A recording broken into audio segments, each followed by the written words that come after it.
Ladies and gentlemen, good afternoon. My name is Kate Moss. I'm a novelist and a playwright, but more significantly here, the biographer of Chichester Festival Theatre of 50. And it's my enormous pleasure to welcome you to this exceptional and unusual panel event, which is inspired by an incredible project, Pass It On, that is happening here at the theatre, which is a way of mapping and capturing people's ideas and feelings and emotions about their relationship with CFT, and also trying to get a sense of what an archive is, how we record all the things that have meant so much to us.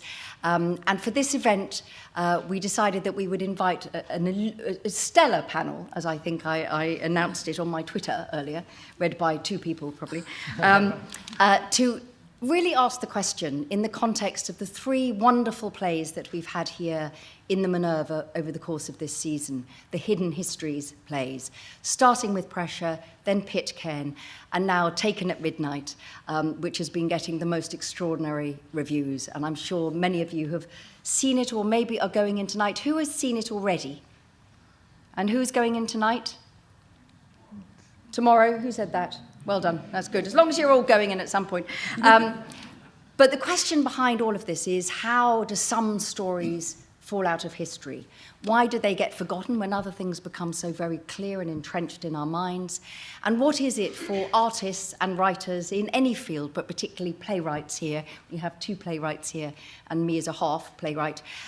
What is it that inspires any of us about real history to make us think that we could make something new out of it? Now, I think you've all been given a sheet, so you have everybody's biography. So what we're going to do is talk amongst ourselves for about 40 minutes and then throw it open to questions for about 25 minutes. But we've got to be on pain of death out of here. The house must be clear at 6:30. So everyone has said if they've got questions, you've got questions that haven't been answered, they'll see you in the bar afterwards. So just going along so you know who everybody is. At the far end is Mark Hayhurst, who, of course, is the author of Taken at Midnight. In the middle, we have Kate Wheeler, who is many things, but archiving the arts most recently. And Rib Davis here, who is an oral historian and a playwright and has been working here with the Pass It On project. So each of them is going to say 5 minutes about why they wanted to take part in the panel, what they do, and the idea of hidden stories from history. So, Rib, can I ask you to start, please? Yeah, I've got probably 2 or 3 hats on in terms of this. Why stories are not told. I suppose why stories are not told is because we're too busy telling the stories we do tell. And the stories we do tell, I think, say generally a lot about now rather than the time that they're about, or as well as the time that they're about. The stories we choose to tell are the stories about the concerns we have now, it seems to me. So that's one reason that things don't get told, if they don't seem to ring to us now as being of relevance. Some stories I think don't get told because we don't want to confront them. I don't know if there's a play about or a film about the bombing of Dresden by British bombers, but I rather doubt it. I think there's some stories that we don't much want to go near. There are stories that get crowded out by a particular view of history, I think. The Downton effect, you might call it. Where if it doesn't fit this view of history, then perhaps we're not as interested or companies are not as interested in making them as they might be. And then there are the stories that we think we've told, but perhaps we haven't. I mean, that's something I really admired about your play, actually. That I know you'd already told a different version of that story in a different format, but then you realise there's actually another story, a possibly even stronger story, that is also hanging around there that needs telling. But I think very often we think, oh, that's been done, that's been told, and we don't go back and actually look. Actually, there are other things that could be said about this. Thank you. Kate? So I work for the National Archives. I don't know if people here know, but the National Archives is actually part of the Ministry of Justice. It always surprises people when I say that. Everyone thinks it's part of heritage, media and sport, and we're not. We're part of the Ministry of Justice because there's an idea that we hold the record of government. So all of the cabinet minutes, all of those details of government, how it works, And therefore, if you want the truth, if there's injustice, where do you go? You go to the record and you look at it, and that's where you discover the truth, and that's where you discover kind of where justice is and where there has been a problem. Which is true. I think collectively, if you look at archives, so someone from the, Sarah, whose surname I've just briefly forgotten, from the, who used to be keeper of the National Archives, was on the Hillsborough Committee, particularly because it was looking at archives, it was looking at the record. But if you look, why do stories fall out of history? Because you actually have to work quite hard to get into the record. Probably more in the past than now, but still now. So one of the things I know they were doing in Hillsborough is looking at the different policemen's journals, policemen's diaries, to see, are there inconsistencies? Where is the truth in all of this, in this collective archive? But in order to get into that archive, in the past, you first of all probably had to be someone who was thought worthy of having your action written down, which meant that you were a man, and you were white, and you were very well educated, unless you were someone who came up against that. So if you were a rebel, if you did something bad, if you stole something, if you're a woman, if you got married, if you came up against the state, you might suddenly enter the record, but otherwise you wouldn't be written down. And then if you do get into the record, then what you do has got to be kept there. One of the stories I like telling is one of the people, my colleagues, used to work for the Women's Library in Glasgow, and they had some great letters there, really passionate letters between two women about the Scottish trade union movement in the 1930s. Really, really interesting, had been picked over by scholars, but they were weird. There was something wrong about these letters because they'd been cut. So they'd been cut and stitched back together and stuck back together. And the archivist went and looked at those letters and tried to work out what had been cut out. And from reading in the margins and the little bits that were left, they realised that these women hadn't just been comrades in the trade union movement, they'd been in love. And their relationship had literally been cut out by whoever wanted to deposit them. And I think that's a really interesting thing as well. How do stories go? Well, for something to end up in the archives and end up being something people can read, it's got to be kept. Someone's not going to go, oh, I don't know, that's a bit embarrassing about my aunt. I don't know if I want other people to know that. So, yeah, I think that one of the interesting things about sort of hidden histories and stories coming back is people who will look in those margins and who will look at those little words that are left and try and piece together the stories that are left. And I've got quite famously, but Anne Frank's diaries, and Yes. us all now learning that actually her father had taken quite a lot of Yeah. her teenage thoughts about Peter, I think it was. Yes, out. and also the fact that she thought about kissing girls and all kinds of different things, that she was a really normal teenage girl, had been cut out of the record. And he didn't. One of the things I like, the version he published was different, but he didn't change the original. She was still there for people to discover later. He just presented an image of her that maybe people would find easier at that time. But we've still been able to kind of go back and find out who Anne really was. Thank you. Mark? That's very interesting, because in some ways the idea of falling out of history isn't quite right, is it? It's falling into history. It's falling out of memory, perhaps. But the act of becoming history itself is an active thing. You almost have to be wrenched into history. Yeah. You have to have a story, you have to chronicle it, you have to record it. An archivist has to keep it on the whole, or an oral historian has to download it. And then the historian or the filmmaker or the documentary maker interprets it. And that's a process we call history. Can I get a bit heavy? Okay, because I wanted to say this the other night, but I didn't. Hans Litton's story could have easily fallen out of history or failed to be brought into history. One reason, which I have mentioned in the past, but I'll just briefly repeat myself, is that his story is quite individual in the 1930s when it was happening, when he was being persecuted. He was an emblem for some people of the horror of fascism, of Nazism. Then, of course, after he died in 1938, and after that, of course, Nazi persecution became globalized, or Europeanized at least. And Hans's story became merged with a much bigger one. And that's why, in a sense, we don't know of Hans today in the way that people knew him in the 1930s. There is another reason, and this is where I'm probably going to get a little bit heavy. Of course, if Nazi Germany won the war, Hans's story would not be known. it would have gone down the memory hole, George Orwell's memory hole. It would have been impermissible, even if you remembered him, to repeat that story. And that's not to say, I'm not making a trite point about histories written by the winners, which is why I think Dresden, there ought to be a film on that. I'm sure people are trying to make films on that, because it's a story about the winner, a massive blemish on the winners in the Second World War, and it deserves to be told. It's been told in history and by some very fine pieces of scholarship, but not yet in the theatre, as far as I know. Had Nazi Germany won the war, Hans would have been obliterated, not because they won, but because that was a character of the regime. So how do the stories fall out of history? Because dictatorships say they will not be remembered. Who's going to write the history of Tiananmen Square? Yeah. In China?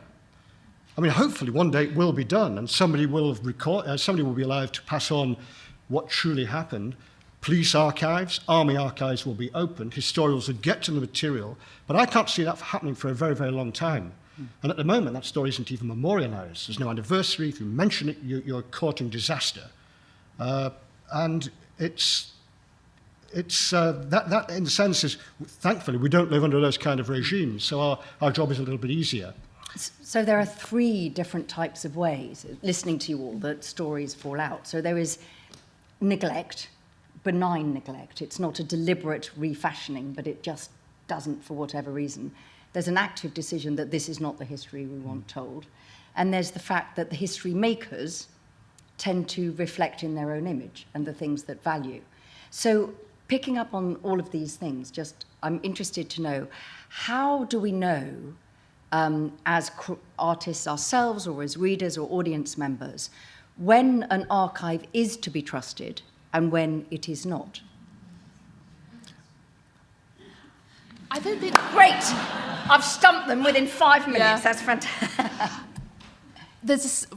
My colleagues say, and I really like this, that the best archives are the ones that tell 2 stories and support 2 different sides of a story. And I think that happens more than you'd think. I mean, imagine looking at the archives that you must have looked at for this play. They're written in particular terms. They use certain euphemisms, and you need to go elsewhere to flesh in what those mean. Corroboration, yeah, as well. I mean, surely archives are always to be trusted and never to be trusted. Yeah. I mean, they're to be trusted for what they are and not trusted for what is not there. I love the fact that when the GDR fell and the Stasi fell, that they started shredding and burning all the records, and they were the biggest record keepers that there were. They had records on everyone. And the public realised what they were doing and stormed the building and stopped them, because they realised that it mattered, that this had to stay, that this was their history. And so what the Stasi were writing, was it true about people? Almost certainly not. Does it matter? Definitely. And actually, that's the joy about an archive. I mean, I read Peter Mandelson's account of his time in Downing Street. Do I think that was a full and fair reflection of everything that went on in that time? No, of course it wasn't. He's a human being. Is it interesting? Yes. And if you put it as part of the record, then you can find the truth. But I think it's about keeping things in the record. But there is never the truth, is there? There are only multiple truths. Yeah. There's never one truth. No. Well, there's sometimes are facts, that there are facts. X number of bodies here, for example. But the facts that we choose to include in any history, before we even get to interpreting the facts that we choose to include or exclude, because otherwise we'd all agree about the First World War at the moment, and none of us actually do, means that there are multiple truths. Nobody's lying. We all select differently depending on where we're standing, how we look back at history from where we're standing. But we know that sometimes people are lying, don't we? Yeah. That's Well, the thing. that as yes. well. No, but I mean, I think this is what's interesting. It's about teasing out what can be relied upon. And for anybody who is writing a piece of art inspired by history, there is an issue of responsibility, isn't there, to the real history? So I don't know... Which is why I mentioned corroboration as well. If you're visiting one archive, even if you're a biographer, or you're making a biopic of a film of a particular individual, just visit, no matter how extensive those archives are of that particular person. If that's the only archive you visit, then you're probably acting irresponsibly. Which archives are reliable? On one level, I agree with you, actually. They each have their modes of telling the truth, and their truths are relative. But the more archives you visit, the more you can corroborate. Surely that's a historian's job anyway. That's you're obliged to do that, to come to a fuller, a more rounded picture. Your art and your history will, of course, be better as a result. That sounds incredibly idealistic, but I think that's true. And one of the novels that I've written was inspired by the history of the Cathars, a so-called heretical Christian sect in the southwest of France and northern Italy as well, in the 11th, 12th, 13th century. And what is extraordinary about that, in the context of using history to inspire art, is that the only record, because it was a deliberate genocide, was from the Inquisitional records. But because Cathars believed in telling the truth, because they believed everything in the world was corrupt anyway, so why would you not tell the truth? We have an extraordinarily detailed sense of what that faith was like through the people that persecuted and executed them. And it's an extraordinary sort of, I was about to say a very rude phrase, back to front way of seeing things. The idea that only because of that aggressive and unpleasant record, the reality of that faith has survived. So it's completely counterintuitive. That's not unlike the German genocide of the Jews. You know, that Raoul Hilberg, who wrote I think wrote the best book, Destruction of the European Jews, he thought I think he's wrong, but he thought oral memory would be unreliable. But he said the German machinery of destruction was so reliable because they, not for your reason actually, Kate, not because they thought the world was evil, although they did. They kept their records clean because they were just brilliant bureaucrats. They wanted their machinery of destruction to work so efficiently. They kept a record of everything that was happening. These records are never meant to be open to the public. And that truth is never meant to be let out. But as a result, you can tell, as Hilberg did, the destruction of the European Jews in incredible detail because of this archiving mania of the Nazis. Not true of all genocides, though. That's a problem, isn't it? I mean, some genocides, there are very few records there, and will they disappear from history? You know, when I was finishing this book, this play, I read Ian McEwan's book, Saturday. Not one of his best books, but it is a good book. And he has a character in there saying, with pardonable exaggeration, you can divide people into two groups. One, those who've heard of Abu Ghraib in 2003-4, and those who knew it existed beforehand. And of course, the bigger group is the one who we first heard of it in 2003. What happened there, the atrocities that happened under the American leadership, American running of that jail, are well known. Not least because they've got to court, but they're well known in literature, in poetry, in art, in sculpture, in film, in documentary, in song. Bruce Springsteen sang about it. Rolling Stones have. What happened beforehand, which was 10 times as bad, actually, under Saddam Hussein, whether intellectuals Iraqi intellectuals called it Dachau, and that wasn't an exaggeration, I don't think. Other people knew it more chillingly as the House of the End. Horrible things happened there. There's virtually no record, apart from films shot by sadistic guards for their own entertainment, which is available on the internet. But that was part of a genocide. Those political prisoners, 1,000 died there at least. The only record that's left, in a way, is the worst record imaginable, and that's the unmarked grave, which archaeologists are now digging. So they can disappear. And what's very interesting, between you two and what you do, that I know, Rib, that you're helping to train people to gather oral history and to record it and what it means. And obviously, Kate, you're, at the National Archive level, so it's, you are wonderfully the Scylla and Charybdis of this, shall we say. But one of Mark's points is the power of oral history, potentially, to blast open the lies of the politicians. Because it, given we're sitting here celebrating Mark's extraordinary play, who did or didn't know about those camps in 1933? Well, the people nearby probably did. But was anybody asking them, or would it have been safe? So do you think that's one of the values of oral history, that there is a truth-telling that is not fettered by politics? Or do you think that's a bit idealistic? I think all truth-telling is fettered by politics. And I think all truth-telling or other telling is unreliable. I think oral history is unreliable, but I think written history is unreliable as well. They're different forms of documents, and when you say something or write something, you're intending to create an effect on the listener or on your self-image. There's an unreliability in there. So I go back to your point about corroboration from both. But what you do get from oral history, by and large, is history told from a different perspective, from underneath. And that, for me, is the biggest difference, whereas your conventional history is pretty much top-down. Yes, and it's the people in power, and that's quite a narrow band. Yeah, often. Elites, essentially. Yeah. And Kate, in terms of documentation in archives, and building on the points about corroboration and that everything can be seen, from behind and in front.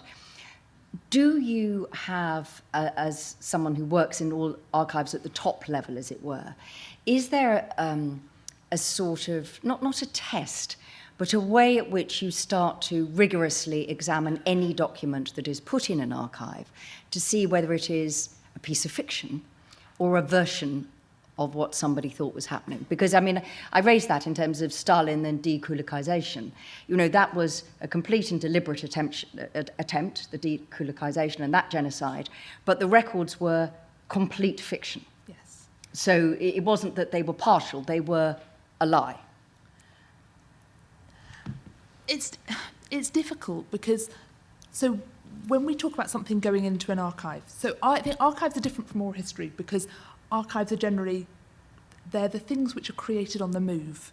When we talk to people about what to archive, we say archive a decision, show what the decision was. So if it was, for here, the decision about the set, when they finally decided what they were going to have, that's the email to keep. That's the document to keep. All the ones about before then, you can keep if you want, but the one that really matters is the decision.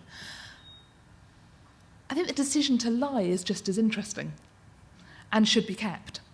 And the thing you have to hope, yes, there are all kinds of regimes, and I think the joy of the title of your play, the idea of Taken at Midnight, is taken out of the record, apart from anything else. We're going to replace your story in history with the story we want to tell about you.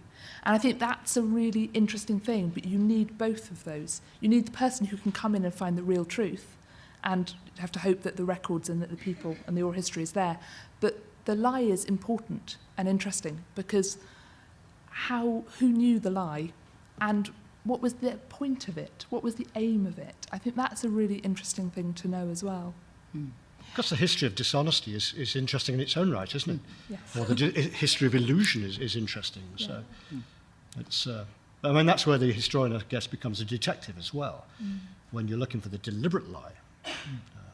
And one of the things you said in your introduction, Rib, was the idea of the reasons why stories fall out of history. And I liked the idea that some fall out because they are too much for us yet to face. Now, moving that on to the context of sitting here in this extraordinary theatre and a piece of art that has come out of a terrible story, in your case, Mark, do you think, each of you, that sometimes the way to start confronting the realities of history as we might interpret them is through art rather than non-fiction or history, because it somehow gives us the chance to shine a light without a point of view, so more people will hear it and see it? Great, another killer question, ladies and gentlemen. Yeah. Now, I was interested that you thought, if I understood you correctly, that you said were you saying with a point of view? Artists are licensed to have more of a point of view than No, I think you said the No, opposite. I said I thought you without. said And what I meant by that, I suppose I didn't mean it in terms of the authorial voice.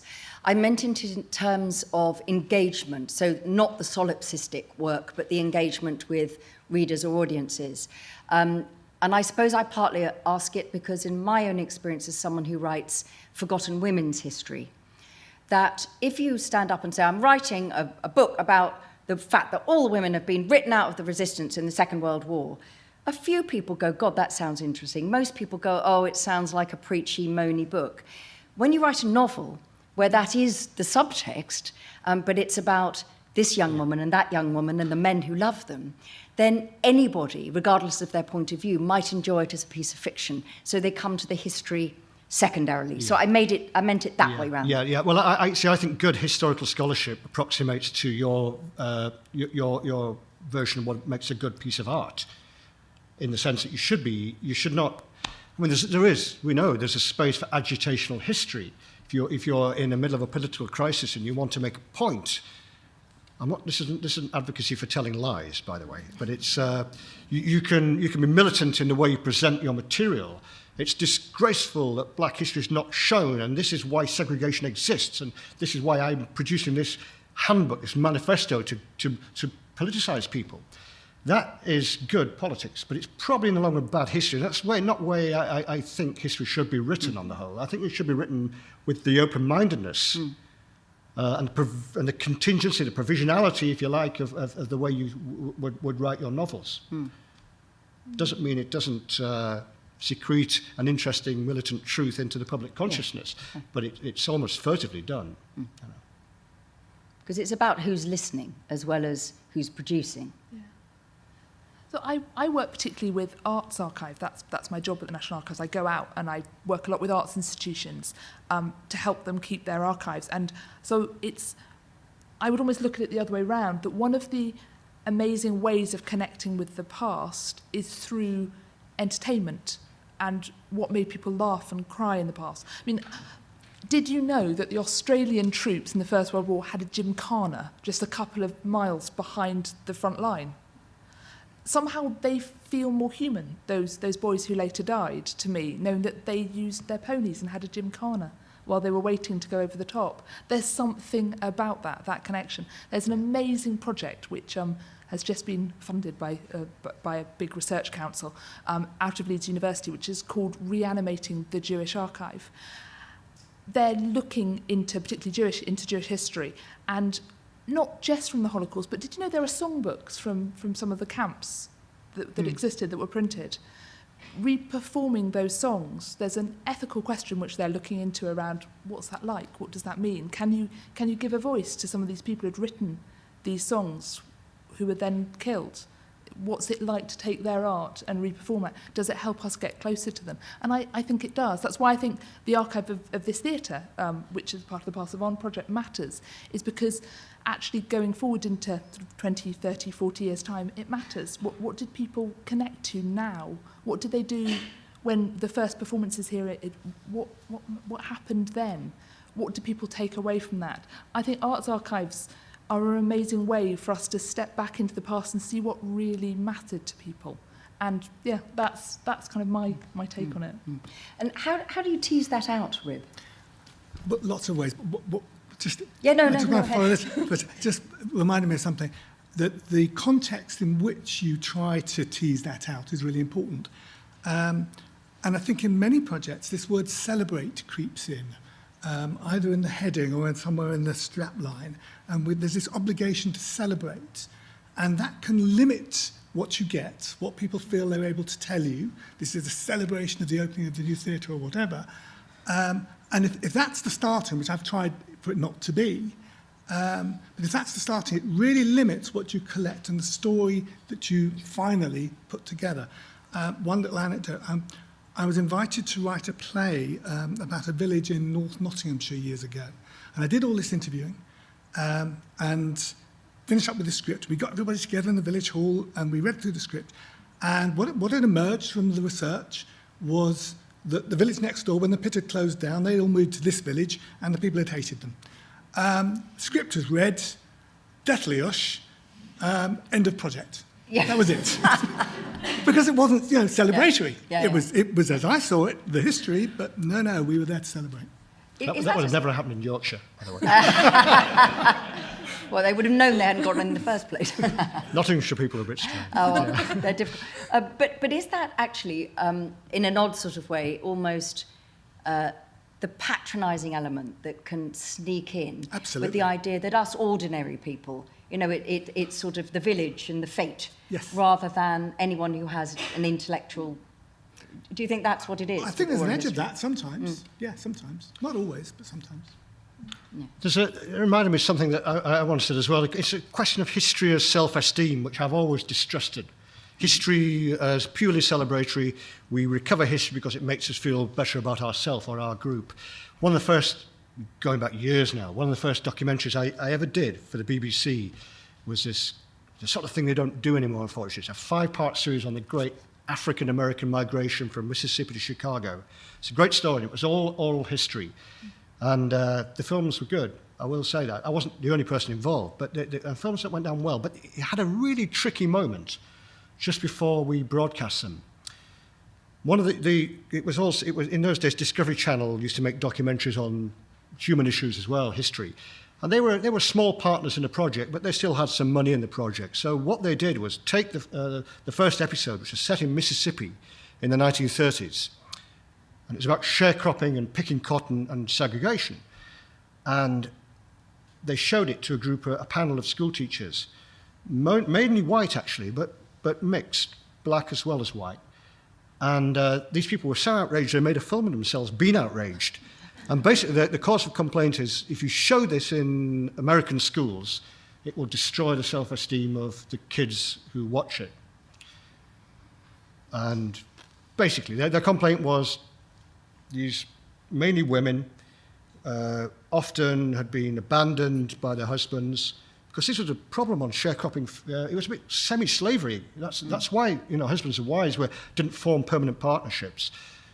The women don't speak correct English. They use southern slang. This is not going to go down well. I mean, I was horrified by this. But fortunately, the BBC stood with us and said that's the way it was. These people, if you can't see the inherent dignity in what these people are saying, even though they're not saying the appropriate way, then you're not fit really to discuss the film. But it did remind me, and I've never had anything quite like that before, that whenever I've heard that word self-esteem in connection with recovering history, I tell history to make people feel better about themselves. I want to reach for my pen. My pen, yes. And scratch it out. Scratch it out.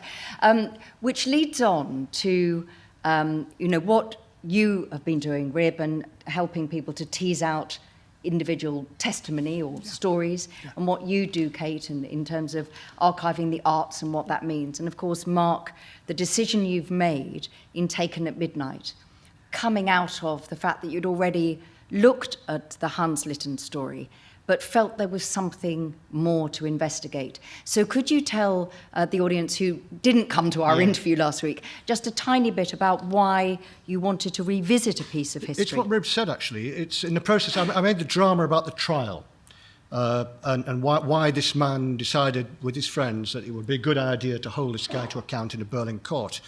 And the film actually ended where the play begins tonight, on the night of the Reichstag fire, when Hans was arrested. But I was fortunate also to make a documentary at the same time, where I got to go to Berlin and speak to people who still knew Hans, and certainly knew his mother. And I also visited the concentration camps where he was held. In the process of doing that, I suddenly realized that actually the mother, Irmgard Litten, because of the way these people spoke about her, and I trusted them because I was able to corroborate, amongst other things, what they were saying. Not down the line, but enough corroboration to realise they were reliable witnesses. They weren't sentimental. And I just thought, what an amazing woman this is. So to open the story again from the angle of the mother was to actually tell quite a different story. I think it's consistent with the film. It's the same Hans. The facts are the same. But I think the emotional impact of seeing it from the mother's point of view just shows how it's like a Rubik's Cube or a Chinese. It's good. Stories like that, aren't they? They endlessly fold in on themselves. You could spend, some historians do, an entire career examining one thing over and over again, and moreover it's not futile to do that. A bit nerdish, but not futile. But in terms of in an archive, whether it's an oral record of comments that people have made or contributed, or documents that you've come across and the ink is long dry on those, do you feel, either of you, from your different specialities, as it were, and skills, that if you come across something that is a lost story, or is clearly a very significant story in history that is unknown to us, do you feel that you should essentially be picking up the phone to me or to Mark and going, look, there is a real humdinger of something here, and it should be out there? I mean, do you feel that sort of sense of momentum, I suppose? I think the people, I do, and I know that the people who work with the records in the National Archives, they're desperate to have people come and look at them. We had a couple of events, we got different artists in, we got some of the people down from the different reading rooms to come and talk about their specialities, whether it's very old maps or whatever. And the excitement in saying, this matters. Did you know that one of the leading suffragettes was an Indian princess? She was. People should know that. Her story should be told. There are all of these amazing stories which I think archivists get very excited about. And yes, we definitely do want people to know more about them. I would recommend anyone here, go along to your local archive. It's very good. In West Sussex Record Office, very good. Go along and talk I've written my entire recent novel based on them looking after me, frankly. So they are brilliant. excellent people. Go along and talk to them. Say what you're interested in. And they will be thrilled to talk to you about the stories which are there. And once you start, I think, with an archive, I think we've all know that moment when... So in an archive, when you... I don't know if anyone here has ever ordered anything up, but you get a box delivered to your desk. And you open it up, and inside a stack of documents. And you don't really know. You've got an idea what's in them. There's usually a box listing level. So you've got an idea, letters between these two people and these certain dates. But no one might have read them before since they've been put in that box. When I was at the BBC, I worked on a project there. I don't know if anyone remembers the film they had with Enid Blyton, played by Helena Bonham Carter. We were asked to go and do some research in the archives to find something about Enid Blyton because Helena Bonham Carter couldn't do any publicity because she was doing Harry Potter. So I went and I ordered up a box and opened it up, and it was all of these letters starting way back in, I think in the 20s and 30s, from Enid Blyton saying, I would like to be on the radio. I would later on like to be on the TV. I'm Enid Blyton. Children love me. And lots of letters and internal memos from BBC producers saying, this woman is dreadful, never let her on the air.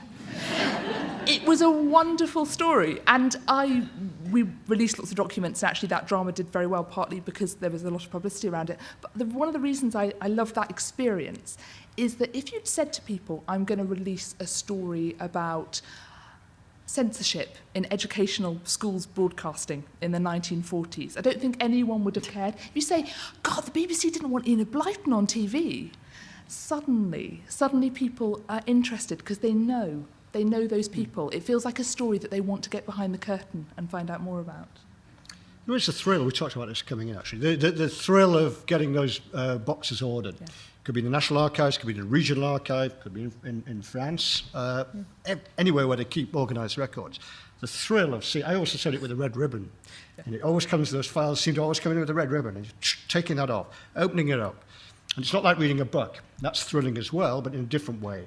You feel like you're Captain Scott in a way, and it's just a great, and more often than not, you have to plough through about 5,000 of these things before you find what you're looking for, but it's the potential's always there, and that's what makes it interesting. Neil McGregor, who's the director of the British Museum and a wonderful writer and broadcaster himself, he has this lovely phrase, which is what I always feel in an archive when I'm given an old book and a pair of gloves to put on, and he calls it the charisma of things. Yeah. And the idea that when you touch that book, 800 years ago, somebody touched that book. And that is when we become human, sure. That we connect. Hopefully he was wearing a white glove when he touches it. Absolutely, yes. Oh, yes. Wouldn't you be allowed. Actually wear gloves with archives. It's very old practice. Yes, there's information. Very old practice. Don't wear gloves. It makes people rip them more because you can't feel the tension. So better to not wear gloves. Oh, if you see people on TV wearing gloves, then there's an archivist in the audience going, oh, God. Now, finally, before I throw it open to the audience, because I want people to have time for their questions, I want to ask a last question on perspective. We're talking about lost stories and hidden stories and bringing the stories from history that have been lost. What is the danger of rushing in to a piece of history? You know, something that is happening a week ago or a year ago or 5 years ago, and thereby through a piece of art that might be brilliant, setting a false record because the perspective is not yet there. think the danger is, the obvious danger is you know the answer already, except you don't. So you don't have the time to do the job properly, I think. It can be as simple as that. You know, you look at, you approach a story because you think, there's nothing wrong in this, it's a hypothesis. Approach a story because you think it's going to tell you something important, and something might be quite specific. And actually, if you are doing the job properly, you can be surprised or even undermined by what you find. So if you're in a rush, that's not going to happen, I don't think. There are two issues there, aren't there? One is being in a rush, and the other is doing it very soon after the event. I entirely agree with you about a rush, and deadlines, wonderful though they are in some ways, can also produce that. Yeah. But the other part of it is how soon after the event. I don't see anything wrong with putting together a view of this thing that happened last year, as Aleki Blythe did about the riots. I don't see anything wrong with that. And then 10 years later, we have a different perspective on it. But an artistic interpretation of these events very close to us, why not? And of course, they'll be from here and now, but okay. Yeah, I think I would agree with that. The perspective, I mean, I would say, when do you think you could have written this story before now? When do you think you started to be ready to write it? I think somebody could, to be honest. I don't think it may have found its time. It's possible. It's very hard to say that. But I think since the 1960s and since the 70s, yeah, we have recovered and been interested as a nation as well as a culture across Europe in this subject. And will continue to be so. I think one of the interesting things, I used to work for Yesterday TV, I don't know if any of you watch it, yeah.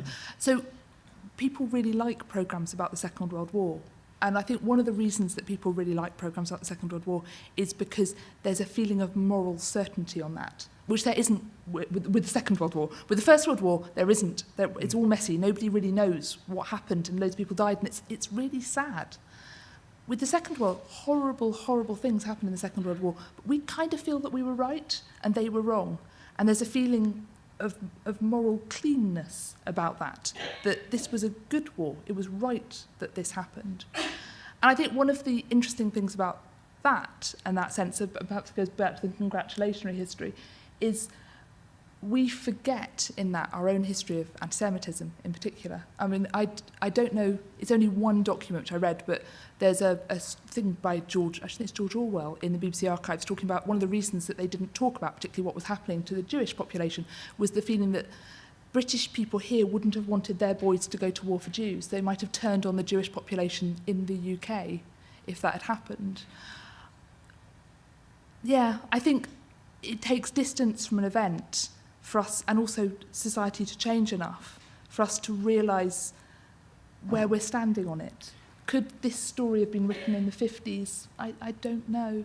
I certainly couldn't have been in the 40s. I agree with you about the sort of comfortable moral stance that one can take with the Second World War, but I think that's why it was important in your play that you actually humanised this Gestapo guy. He wasn't just evil, which means we can write him off. He was a human being who had another human side to him as well as the uniform.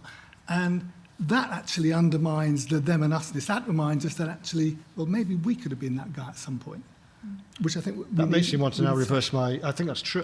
I'm glad you said it. I'm thankful you said that. Now makes me want to reverse slightly what I was saying, because I think that my ability, if that's true, to humanise a Gestapo man is actually built on some bloody great work of people who've shown them for what they are. They were barbarous. Could I have... The first portrayal of the Gestapo man is quite a human guy, Dr. Conrad. I don't think so. It would have been impossible to show, wouldn't it? Because we'd be outraged. So, you know, we're all standing on somebody else's shoulders when it comes to writing history or producing history, I think. And actually Downfall did the same. To the horror of many people, that film Downfall, where Hitler was actually humanised as well as his cohort, and people were horrified by that because this needs to be just evil that we can condemn full stop. Well, it was worse than that. I mean, I thought it was a great film, but it was more chancy even, because it wasn't just, to an extent he was humanised, he was in an awful predicament. He was a rat in a hole. It's like watching Gaddafi. Do you remember being pulled out of that sewage pipe I defy anybody, no matter how hateful you think Gaddafi was, and he was, not to feel human sympathy with a man being pulled out of a hole in a corner, surrounded by his enemies. Downfall was about that, really, if you want to strip it back to what it was. I think there's the moment in Othello when they look at Iago and go, he's human, he's not a demon. Look, he's done all of this, and he's a person. And that kind of means that it could be us. We could do that. Anyone could. I think that's one of the frightening things. I think having someone as evil is much less frightening than having someone as a person who could have been like you if you hadn't gone down a certain path. And of course, that is, again, where archives show that process of demonising a group, wherever it is in the world, whatever period of history, and then it becomes very easy for them not to be human. Yes. But the archive shows that. Definitely. So can we have the house lights up a little bit so we can see? We have 2 roving mics. I'm going to try and take 2 questions at a time so we don't have the painful watching. So Greg is up there, first hand up there. Anybody else over here? Thank you, Greg. Are there any stories from the past couple of decades that would translate well into a stage play, which we haven't seen already? And I mean controversial stories. Now, are there any stories that would not translate into a stage play that are controversial, where there's been moral discussion or panic about understanding what that was actually about? So it's a two-sided question in a way, really. Yeah, that's a very interesting question, because it's sort of back to the idea that there are some stories of outrage that we can all stand behind, and therefore they are proper and able to do, and others that are harder to confront. Any ideas, Mark? Yeah, I mean, in theory, I think the answer's got to be no. Nothing is beyond inquiry. Are you saying technically is it harder to do? It probably is. Do you have one in mind? Well, I was thinking of 2 things. I was thinking about weapons of mass destruction and invasion into Iraq is one, and more recently, child sexual exploitation by celebrities. Yeah. I mean, surely on the first one, weapons of mass destruction, we do talk about that a lot, and it's been covered, the whole David Kelly, BBC made a film about David Kelly months after he died, I think.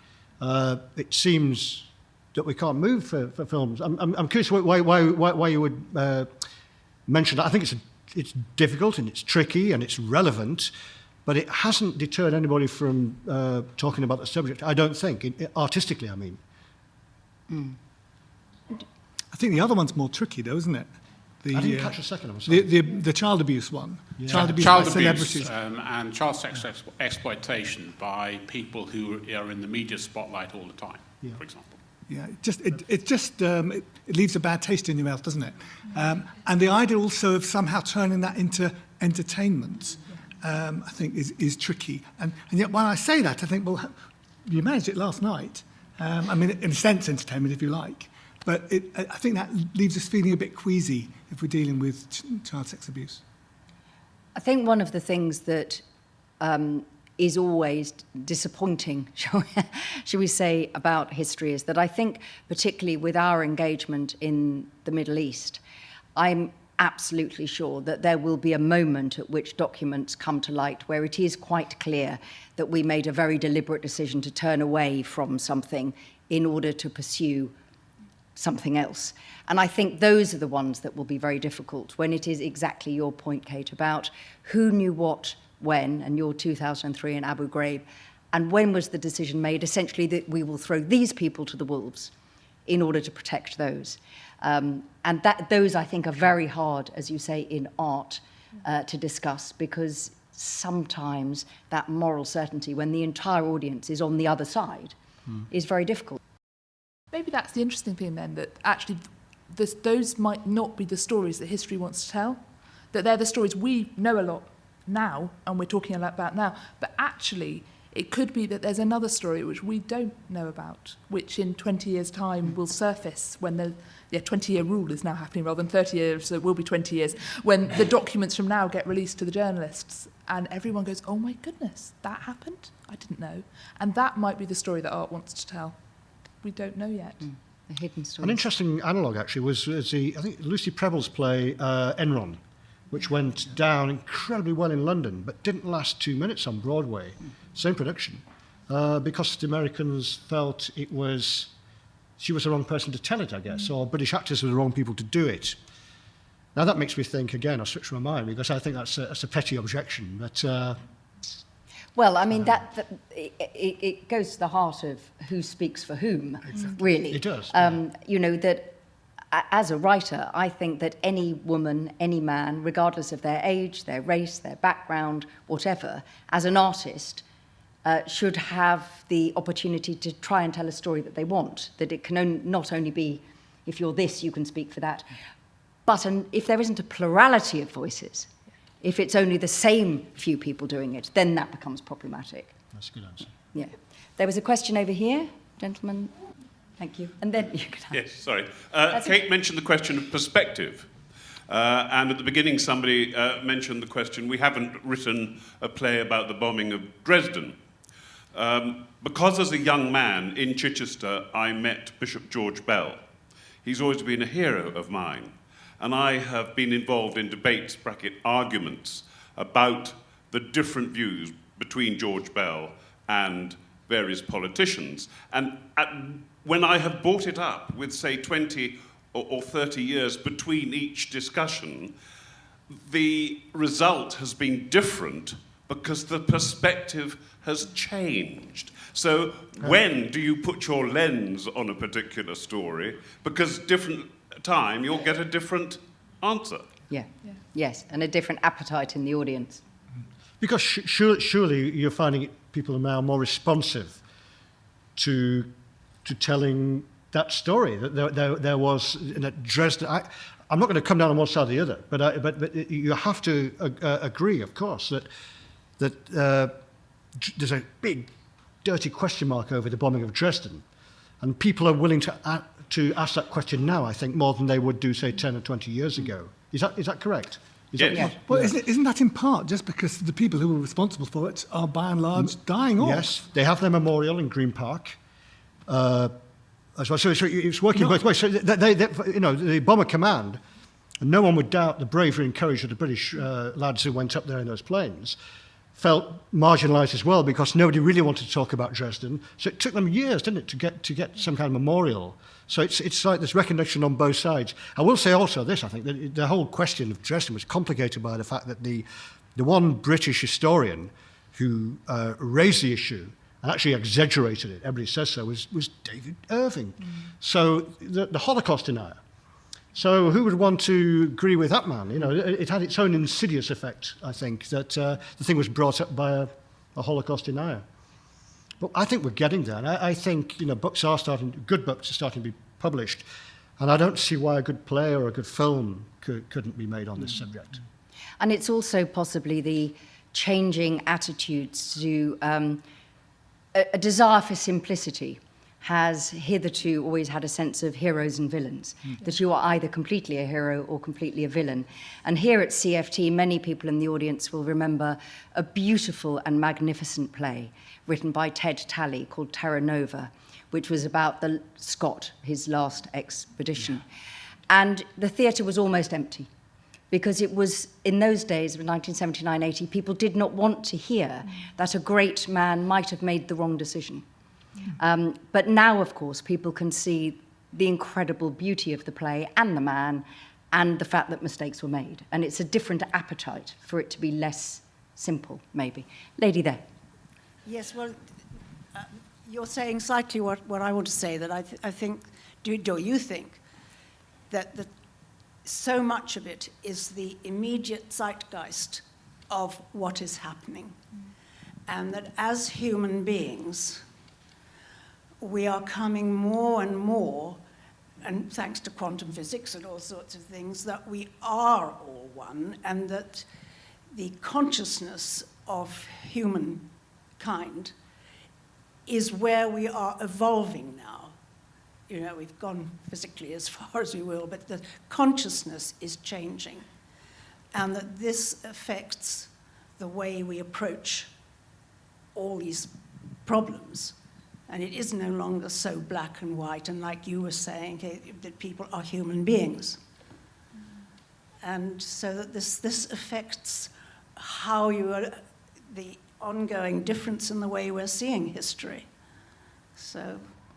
I think one of the things I found really interesting when I was at the BBC was we had lots and lots of recordings of Titanic survivors talking about their experience, going right back to the 30s and when we started keeping things, and then going up till they died in the 60s and 70s.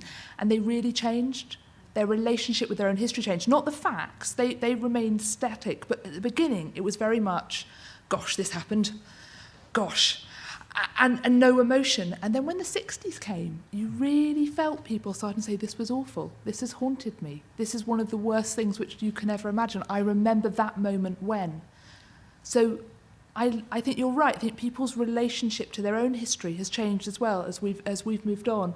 And that willingness to be vulnerable, I think, is quite new and quite brilliant. Do you see that, Riv? Yeah, absolutely. And particularly with traumatic memory. People go through different stages of dealing with traumatic memory. So they might be willing to talk up to a certain point, or they just want it acknowledged that they were somewhere, but they don't want to talk about it at all, or they want to talk over and over again and bore the hind legs off you. And all of those are absolutely legitimate. But in one individual, they'll depend, amongst other things, on their perspective on that event. How far away is it? And how have they been able to deal with it? Thank you. Gentleman there. Can I ask you about what you feel is your responsibility for telling the truth, or do you weave a lot of ideas in there to get dramatic effect? Very recently, some of us here probably saw Pressure, which was a fabulous play and very well done. And inspired by that, my wife and I went off to Highdown House to see where it all happened, which is just above Portsmouth. And you get taken round by the archivist there. And he said, you went to see that play? He said, yes. Well, it didn't quite happen like that. The points of detail were there for more dramatic effect in the play. It didn't take away the accuracy of history, but the points of detail were not there. How do you feel about that? You're weaving things in novels. You're doing things in play. Do you keep to the truth, or do you weave a bit? Yeah. Yeah. Very good question. Yes, it is a great question, and something you struggle with all the time when you're writing, I guess. Unless you're writing documentary history, and then it's a matter of honour, and it's disgraceful to get facts wrong deliberately. Why am I giving a playwright a greater license? Because it isn't a documentary in the end. It's in a sense a dramatic reconstruction of an event, but it's also an artistic reconstruction and an interpretation. And I don't know why. There are details in here, including meetings which didn't exist, which didn't happen rather. Obviously, the dialogue is invented, but it's based on whatever. I always find myself sounding so apologetic when I say this, but it's as far as I can see, I'm faithful to the characters of the people there, and the essence of the story is true. The absolute important facts you can take from me, they all happened, including the dates. But if, for example, and this would happen in Pressure as well, I'm sure, if, for example, a conversation takes place on the telephone, or 10 conversations take place on the telephone over a year, it ain't going to be that dramatic to portray that. So you might as well... Hello. Yeah. Oh, to you again. Is it you again? Yes, I forgot to say this. Well, now, we bring that information and add some, and subtract some, and dramatise it, I agree, into a single room over the space of half an hour, or whatever it might be. I'd go along with everything you've said, and the most important thing is to capture the spirit, for me, of the meaning of what was going on in artistic work. But it really irritates me when some productions, and some films in particular, that are dealing with real events, say things that are pretty much lies. They're not just taking someone off the phone and putting them into the room, or putting a meeting together that didn't happen, but they did communicate. They are telling you stuff that is completely in contradiction to the evidence. And that does happen, and that does annoy me. I mean, I had an example recently on... I had a series go out on BBC earlier this year called 37 Days, which is about the approach to the First World War. Now, that was built on a hell of a lot of research. I mean, I did a tremendous amount of work just getting all the sort of communiques and conversations and cables, diaries, etc., that happened over those 37 days. But I could have easily, to be absolutely faithful to what happened, it would have been very boring, because it would have been people opening up cables. Whereas I actually brought them into the room and had a conversation. And I didn't feel for a moment I'd cheated anybody in doing that. And probably... No, well, I mean, I think it's a bigger challenge, exactly, in a piece of theatre or on a film, because of the need for, film and theatre works out of drama, and what do the characters want and how are they going to get it. Yeah. Whereas in a novel, you're in charge of the world, essentially. That's how it is, because you have to create everything yourself. And the way that I get round it is I write novels inspired by real history, and I am very pedantic about the facts. And I realised early on that I couldn't do what Mark has done brilliantly, which is namely to put words into the mouths of real people. I just couldn't pull it off. So the way that I do it is that I have real people mentioned, but all of this living, breathing, speaking characters in Labyrinth, Sepulchre and Citadel are imagined characters. They are the sorts of people who might have lived, but they are not real people. The real people are the backdrop. And I'm afraid I go even further, because I have that sense of writing with integrity. It's being true to the spirit of the history, but also remembering that if you are writing inspired by history, and you don't have to, you can make it all up if you want to, that real people died. And so for me, that was quite disabling as a creative person. And I get round it now when I need a dramatic moment. And any of you who've read my books will know, at the back I'll say, there was no shootout, massacre, convoy at Banyul on such and such and such. I do it at the back so we don't spoil the novel, but it does feel important for me so that my readers can know that that massacre, that did happen. But the one that I needed, because I need to get my good old characters escaped and up the back and over the top of the mountains, did not. And that's, I think each of us as creative people makes a decision that we feel is right for us and that we can creatively live with. Because I think you're right, that when you see some of those recent films that have come out of Hollywood, which are just downright untrue, some of them, the danger is people believe that is the history. And that, I think, is a morally very difficult place to be. Is there one last quick question? Lady there, thank you. Well, this kind of follows on, really, because you're talking about the American films, and we've all possibly not seen them, but heard about them. But where you've got dramas, for example, that have happened over recent years, where basically the actors have been reading from the archive an edited version of whatever has been recorded as people saying in trials or whatever. Do you feel that there's also a danger with that people may ascribe far more accuracy to that because it's just taken from the archive but edited than if they see a drama, something on stage which has an emotional impact? Can I come on that? Part of what I do is very much in that field. So I work in documentary theatre. Documentary theatre, there is this tendency for people to say, this is the story of. And I don't say that. I say this is a story of. And it's particularly the case with verbatim theatre, which is what you're referring to, which I think, personally, unless you're a genius, which Alecky Blythe is a very limiting form. But that's to one side. Particularly with verbatim theatre, all the words are exactly what was said. This must be the truth. Well, no, it isn't. We've come in on this slice of it. We could have started it earlier. We could have finished later. We could have edited it in a different way. We could have presented it in a different way. It's not the truth. It uses the words off the transcript, full stop. But I think you're absolutely right. People go away, and writers and directors and others encourage them to go away thinking, that was the truth. That was the story. Well, no. And I think that's a wonderful and very helpful last question, because I'd like to bring it back to finish to the fact that we sit here in this extraordinary theatre with our wonderful big theatre over the way just opened up.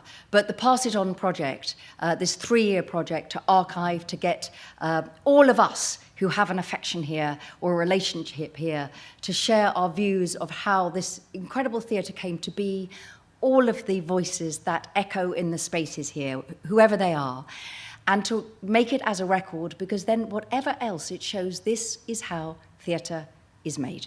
And there is a truth in that, and the project is extraordinary. If you haven't yet been talked to or offered your thoughts to Rib and any of the people working here, there are, I think, some cards, and anybody can either jot down some thoughts they'd like to share or can arrange to come in and share them, and the front of house staff will take those cards when you go out. There are a couple of things just coming up, also coming off from the back of Taken at Midnight. The post-show performance, those of you who were here when I interviewed Mark will have wondered when that actually was happening, but it is happening on Thursday the 9th, and you don't have to have come into the show that night, but if you would like to hear members of the cast and indeed Jonathan Church, the director, talking about Taken at Midnight, you do need to get a ticket, but just come in after the show's come down.